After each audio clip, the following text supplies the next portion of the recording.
ভাই দেখছিস বন্ধু, এই যে তোর এখানে যে দিঘিটা আছে না, এটা হচ্ছে আমাদের। তারপরে ওইখানে যে বন্ধুদের যে জমিগুলো আছে এগুলো আমাদের। বন্ধু কি খাওয়া যায় এখন?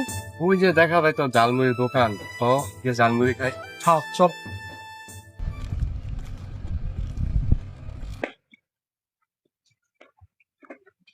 এই মামা, 50 টাকার মুড়ি দেন তো।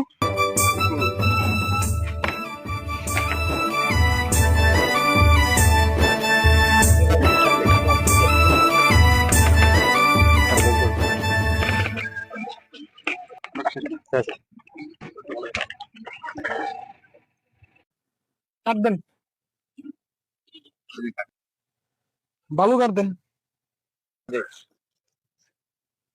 মজা হয়েছে তো বন্ধু। ভাই একটা চল।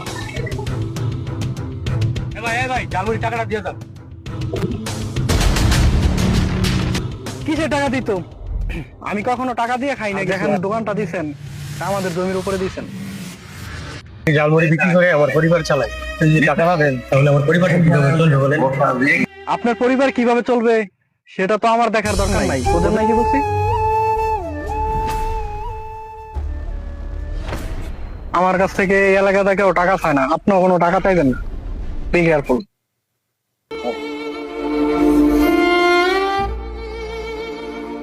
লোকটার সাথে হারা এদিকে করতেছে।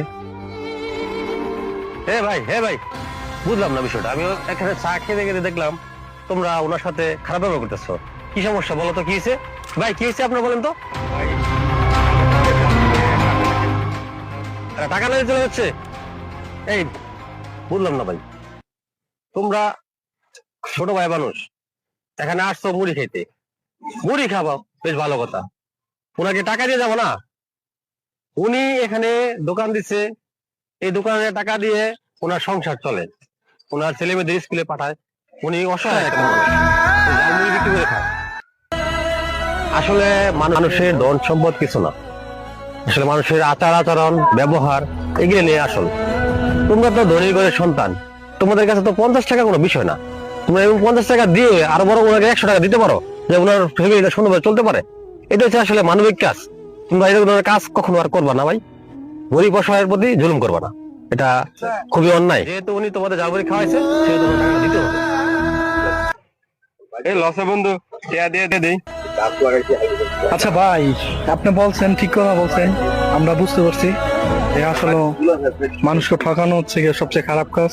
আমরা ওনার টাকাটা দিয়ে দিতেছি।